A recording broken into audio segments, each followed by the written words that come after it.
कहते हैं कि कालांतर में राजा दक्ष को अभिमान हुआ। एकाध शुभ कार्यों में राजा दक्ष को भगवान शिव ने प्रणाम नहीं किया, क्योंकि वो आनंद में रहते हैं, उन्हें पता ही नहीं चलता कौन आया कौन गया। निंदा और स्तुति दोनों से जब आप मुक्त हो जाते हो तो आप विमुक्त संत कहलाते हो। निंदा और स्तुति दोनों में ही अगर आप अपना भाव ना रखें, ध्यान से सुनना, यद्यपि तुम स्तुति में ध्यान लगाओ या ना लगाओ, निंदा में तो तुम तत्काल अपना पूरा ध्यान लगाते हो।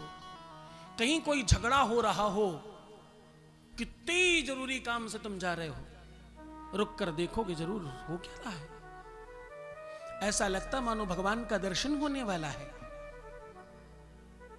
निंदा और स्तुति से दोनों से जो मुक्त होते हैं वो शिव भक्त कहलाते हैं, वो योगी कहलाते हैं, वो विमुक्त संत कहलाते हैं, वो गृहस्थ संत कहलाते हैं। निंदा और स्तुति दोनों से बचने की कोशिश करना। राजा दक्ष को थोड़ा अभिमान हुआ कि ये मुझे प्रणाम नहीं करते। ज्यादातर ऐसा देखा गया है। मेरी कथा में, जगह का नाम नहीं बताऊंगा, मेरी कथा में एक लंबा पर्चा आया और उस पर लिखा था कि कोई महानुभाव पधारे हैं और इनका स्वागत किया जाए। तो मैंने कहा ठीक है, प्रसंग के मध्य में कहीं जगह मिलती तो मैं स्वागत करने की बात करूंगा। एक पर्चा फिर आया, स्वागत की व्यवस्था की जाए और मंच पर ही तत्काल एक सोफा डाल दिया जाए। यहां तक फिर भी मुझे लगा ठीक है, कोई बात नहीं। उसके नीचे की लाइन और बड़ी अद्भुत थी, उस सोफे की ऊंचाई व्यासपीठ से एकदम नीचे नहीं होनी चाहिए।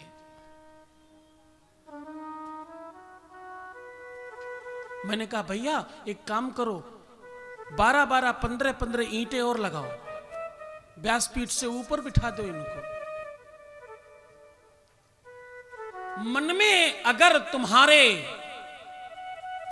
सम्मान पाने की इच्छा इस कदर है तो तुम सम्मान पा सकते नहीं। सम्मान कमाया जाता है, सम्मान बनाया जाता है और ये पैदा किया जाता है, ये अपने आप आता है, दिया नहीं जाता, जबरन नहीं कराया जाता। आप भाव देखिए, इतनी बड़े आश्रम के कर्ता धर्ता हैं, सहजता देखिए, अवस्था के बावजूद एक आसन पर एक ही मुद्रा में पूरी कथा सुनते हैं। अवस्था देखिए आप, उसके बावजूद भक्ति है, ये सहजता है, ये संतत्व है। संत हृदय नवनीत समाना, हाँ एकदम मक्खन की तरह। कथा खत्म होते ही सबसे पहला ध्यान रखते हैं कि भैया महाराज जी को कहीं चाय वाय पिलाओ, गला वाला थोड़ा ठीक कराओ। सबको चाहिए महाराज जी मुझे ठीक करो, वो ध्यान रखे रहते हैं कि महाराज जी का गला ठीक करो, कल फिर कथा होनी। हाँ, तो निंदा और स्तुति दोनों से बचने की कोशिश करना, ताकि कितनी संत इस कथा में देखिए, वहां बैठे हैं, सामने बैठे, कितने संत आते हैं, कितनी सहजता से, कितनी सरलता से, कितनी आत्मीयता से पूरी कथा सुनते हैं। एक बात और कहूं,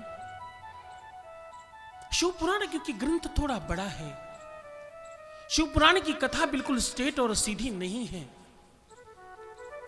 शिव पुराण सुनने का भाव तभी तुम्हारा अच्छा होगा जब मैं 3 घंटे अगर केवल शिव शिव शिव कहता रहूं और तुम्हें ब्रह्म ज्ञान प्राप्त हो, तो तुम असली शिव पुराण के अधिकारी हो।